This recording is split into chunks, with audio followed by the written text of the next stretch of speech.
Hello, welcome to the Go Higher Frequency Astrology channel. My name is Suzanne. It's nice to meet you.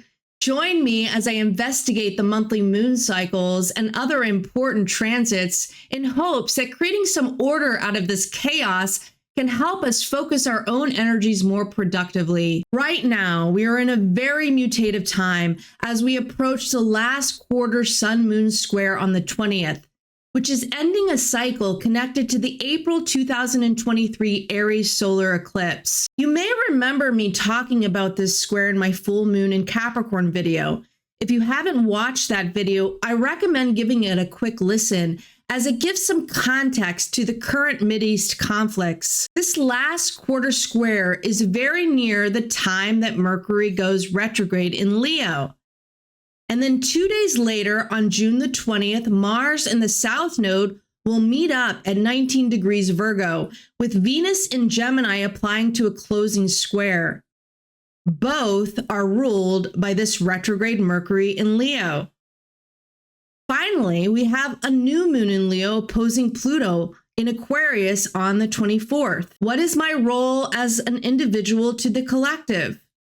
Where do I belong, and is it safe? Can I ever be free from oppression, or must I keep fighting until my last breath? Both the last quarter sun-moon squares and the Mars-South Node conjunction happens on the human design cross of laws.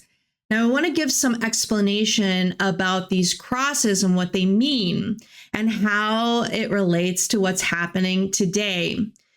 We have 4 laws. We have the traditional law, that's gate 56. It's a law based on experience, and that's in Cancer with a little bit on the cusp of Leo. Then we have the law of limitation. That's the 60th gate.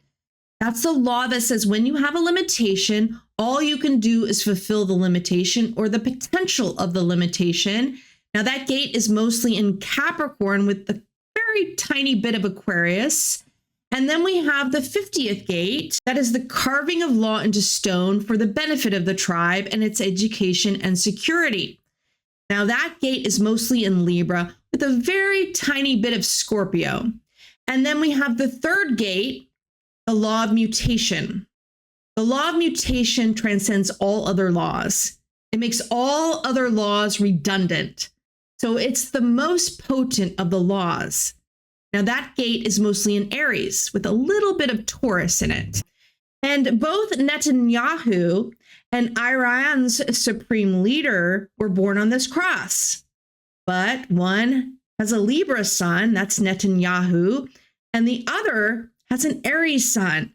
Now that's Iran's supreme leader. They are opposites. Now, as an aside, I have some experience here with Libra and Aries. I have a Libra ascendant and an Aries descendant. And I have 9 brothers and sisters. And my eldest sister is a Libra. She was the firstborn. And the secondborn, my eldest brother, is an Aries. And I swear to God, there was immediate conflict between the two of them. My brother will never forgive my sister for being born first. She is the leader of the family. And then my midheaven is in Cancer. That's my 3rd sister. And then my IC is in Capricorn. I am an Aquarius. So almost to Capricorn. I have my Mars in Capricorn. But I know this cross very, very well. And the conflicts that happen between this cross and how it needs to be balanced. People that are born on the same cross can have kind of a symbiotic relationship. Both my father and my father-in-law were born on the same cross, but on different sides, and they got along fantastically. So it doesn't always have to be conflictual. It's kind of a symbiosis that brings people together. Okay, let's move on. Mercury is retrograding in gate 7, line 3. It's in its detriment here. It speaks to the nihilistic tendency we are seeing all around us. Nothing works, so let's break everything. This tendency toward nihilism is under review during this retrograde, the Great Purging. If we destroy the earth, our collective access to resources and institutions, the people we don't like, maybe we can finally have a fresh start. a new beginning where we are all happy and there are no wars or anything to hold us back. Garden of Eden story on repeat. And it makes me wonder, is nihilism like blind hope? Because blind hope is very ineffective. Hope, the true hope, is effective, but blind hope is just not seeing correctly. Now, this last quarter square warns of an elite power overstretching and a transformation that requires retrogressive periods before a renewal can take place. Very descriptive of what's going on and kind of the cognitive dissonance that's happening when you see a country that's become a world power become exactly the opposite of what you thought it represented. It's like it's taking the opposite point of view. It's the retrogressive period before a renewal can take place. So there's a hope there. Hopefully not a blind hope. Now, Mercury rules Mars and Venus in this chart. It's aptly placed in the 6th house, breaking down our governmental institutions. Mars conjunct the South Node speaks to a severing of sorts, a loss, sometimes violent. It's in the 7th house, so it describes a loss of our partnerships. Sabian for this degree is about cooperation. It's called a caravan of cars headed to the West Coast. It's about our path toward isolationism. We are killing off our own world dominance. We are killing off the world's desire to emigrate to this illusion of freedom and prosperity that was once found in the West. We are killing off a reality for an illusion, Neptune, of the past, Saturn. So many illusions we are killing off. It must go, perhaps, so that we can see clearly ahead of us. There is a tension with Venus in Gemini in the 4th house. It's in square relationship. It's about the inventiveness of a tribal leader to establish techniques by which a common ground can be assessed, or the tariffs. Venus rules the 3rd and 8th house of this chart, and Uranus is in the 3rd house with the moon just separating from it. It is square the ascendant descendant. We are shaking up our trade. I didn't want to lead with this, but with Mars on the South Node and the moon just having aspected Uranus in the 3rd house, there is a potential for disruptive violence from our alliances, leading up and including this new moon, especially as it relates to the recent escalation of Israel and Iran. Israel and Hamas might be ending a cycle, but Israel is just beginning an expansion of its aims to root out those who they consider want to destroy their country. Now let's talk about the new moon in Leo happening on the 24th. As you can see, the new moon is intercepted in the 9th house of this chart, opposing Pluto in the 3rd house, and it's on the cross of the unexpected influence. And I thought it interesting that Melania, who was born on the Taurus side of this cross, was recently in the news having made a comment that was touted as influential to her husband's change of tune about supplying weapons to Ukraine. And then Epstein, who has also been in the news lately, was born on the left angle of the Aquarius side of this cross. This cross is specifically called the cross of distraction, but it's very related to this cross of the unexpected. Now, Sam Altman, the founder of OpenAI, was also born on this cross. And as you remember, he was a part of an unexpected breakthrough in AI. It's about unexpected breakthroughs that can lead to a shift that can change the entire trajectory we are on. This is what I remind myself of when I get into the pessimistic and nihilistic attitude that Mercury speaks to in this retrograde. You know, fate has a way of intervening at the last moment. And then we wonder why we spend so much time worrying about some specific thing we were worried about. And for me, this is an intelligent hope, because we've seen this time and time again. With the hands of fate, it can lead to disaster, but it can also lead to miracles. And sometimes the disaster is the miracle, to be honest, because we can't really see what's ahead. And always what's ahead is a miracle because it is ahead. We've been predicting the doomsday end of times for a very long time, and certainly it can happen.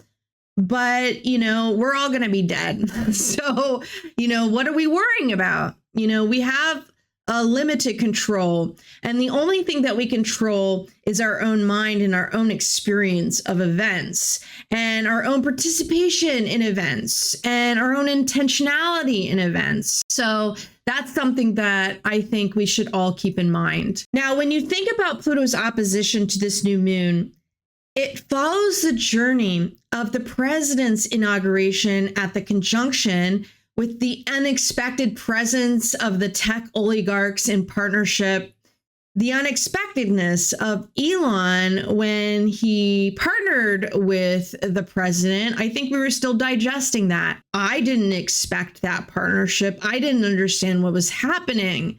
I had a lot of cognitive dissonance over tech and what tech's trajectory has been in partnership with this administration. And then the Pope's sudden death after the vice president visited him during Easter, that happened on the opening square. And in our minds during that time, there was this tension between what the Pope represented and the president's own treatment of migrants and how they had this conflict. And I think a lot of people were talking about that and this disconnect over these Christian values versus what was happening and the Christians who were behind the president. And now we're coming to the opposition, which is basically the full moon of this aspect. And it's a public culmination of this power that we're now seeing, and now the other side of that power, and who once was in tandem with him and now who might be in opposition, like Musk and some of his followers because of Epstein. I saw in a news story today that they're restarting the transfer of migrants to third world countries. And yesterday there was news about Grok and other AI companies receiving multi-million-dollar contracts with the Defense Department. Now, I wonder with this new moon if there isn't something other that's going to be unexpected that, again, changes our trajectory or makes us think a little bit differently about this power and where it's headed. And this new moon, interestingly, is in trine relationship to the Saturn-Neptune conjunction in Aries in the fourth house. This illusion of the reality of our past, and it's coming to some kind of understanding at some point that we are living in this illusion of our past. And it is giving some cognitive dissonance to a lot of people who are receiving this cognitive dissonance in stages. Not everybody is going to have this cognitive dissonance, and some people it will happen later than others. Now, Neptune and Saturn going retrograde brought great flash floods and fires. We are starting to see the results of inflation and the shortages at food pantries. So we're seeing the reality of our illusions starting to take fruition. There have been tremendous personal stories that have touched so many because of these climactic events. Now, some of us are reading about these stories and some of us aren't. Some of us are taking in these stories and it's affecting our illusions that we've all been under. It's creating some disillusionment with the power structures. Now, will these cataclysmic events wake us up to the reality, or will we continue to deflect the blame on the other? If we send all the migrants out of our country, will our reality finally sink in? Or will there still be others to blame? There's always another to blame. So we have to take an inward look at who are we blaming outside of ourselves and take personal responsibility for that blame, because all of this we have an influence on. And if we blame others, we're not taking personal responsibility for who that other is and how they relate to ourselves. Nobody is perfect. Nobody is pure. I had some understanding without justification of my own hypocrisies just recently in the New York Times. This was kind of a more of a privileged example. Is it ethical for me to rent out my property to ICE since they are so evil, these ICE members? And it just brought me into some understanding and some real looking inwardly. I have been looking inwardly for some time, but I have this 401k, like a lot of people have, which are, basically a fund. You have no control over who they invest in. And this fund is sitting there. I've taken half of my money out of my 401k in 2022, way too early. Now I don't want to put it back in because I know that the stock market is in a very risky time period. But this one fund, which is now not open, and if I give it up, I can't have it back, has some of its money invested in somebody that I detest right now in Tesla, and so I can't blame other people. I do have a membership for Amazon and things like that. There are part of me that is complicit.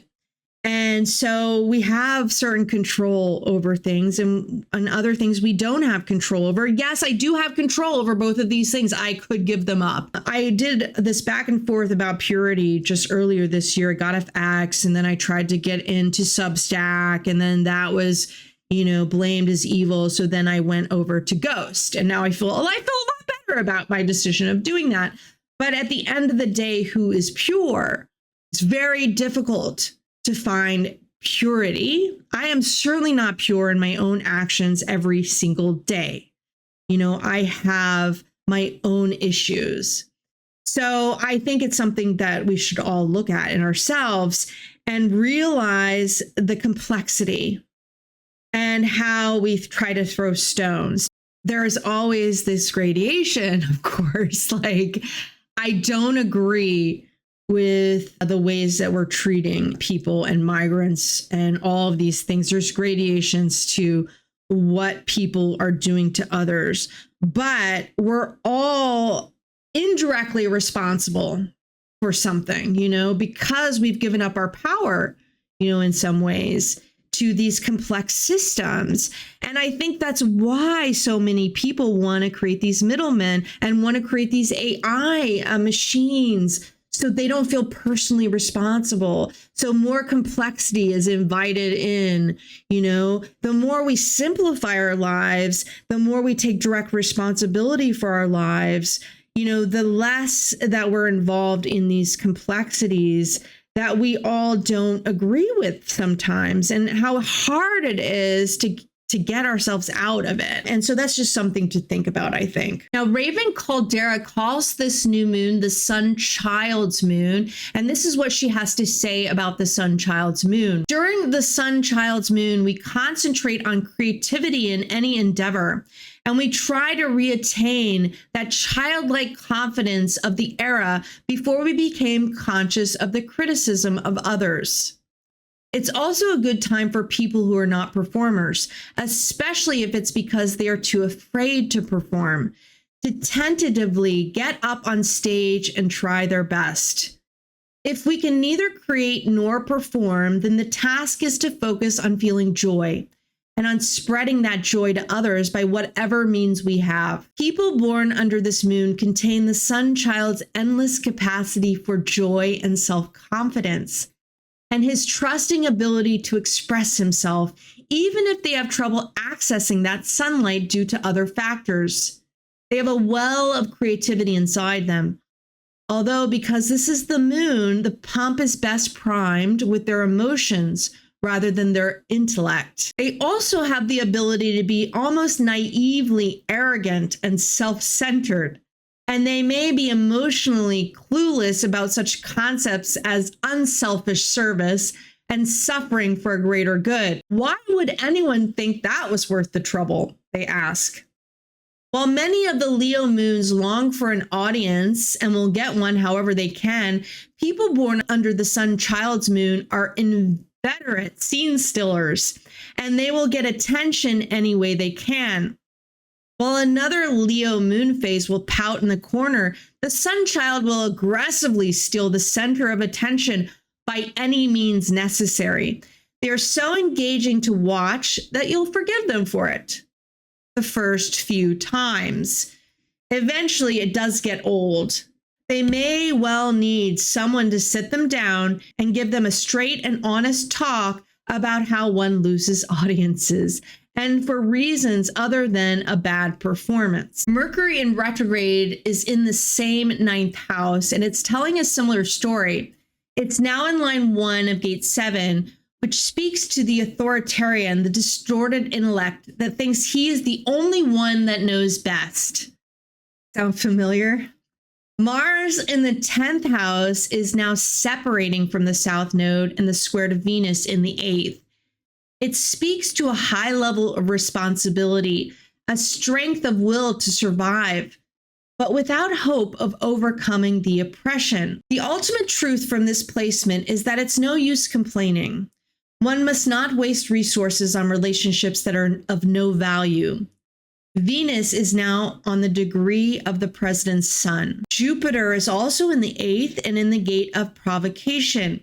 In line 1, Jupiter provokes by disengaging. Jupiter rules the 4th house, and the Isis Sabian is the squirrel hides from hunters. So this oppression of Mars, and Mars represents the military, war, terrorist attacks, opposition forces, and fire. And this provocation of disengagement from Jupiter. Jupiter rules the religious and judicial world, national inquests, the nation's wealth, banks, and bankers, and the nihilism of Mercury, which is the news and trade and commerce.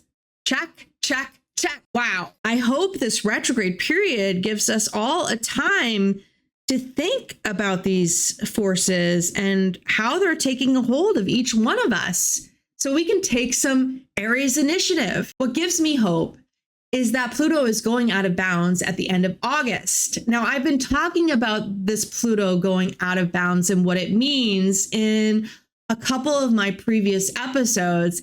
And to my delight, one of my favorite astrologers, who is also my friend, Dabney Lawless of Astrology, just interviewed Rosie Flynn. I was so excited about her book and this out of bounds period. So do yourself a favor and watch this interview. If you haven't, I'll link it below. In the meantime, channel this new moon with the creative innocence that it can inspire and watch your dramatic scene stealing moments.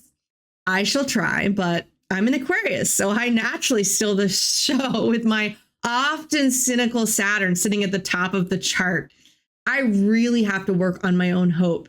That's my motivation in human design. When I'm operating correctly, I am the hope, and so I really have to channel that hope in myself. But seeing it, I have to see it. I can't not see it, or I lose hope, because I'm not designed to have false hope. I'm designed to see hope in the world. And so I have to focus my attention where there is hope. And there's always hope, I think. There's always hope, because everywhere I see people who give me hope, individuals. If I look at society in general, if I look at the leadership in general, I don't have hope. But individuals, you have to focus on the individuals in your life. That gives me hope. My children, my son, my only son, who's a Pisces, he gives me hope. He's a gentle giant. I hope that he brings in some direction for the young people to operate in a different way, to operate with compassion, to operate in ways that inspire cooperation and gets at the real crux of what these religious leaders in our times have tried to instill in all of us. It's very distorted right now. So I have hope for the future that somebody else comes in to inspire the hope that we all need in this very cataclysmic, destructive time period. But that's all for me. I hope this inspires some hope in you. Till next time. Bye.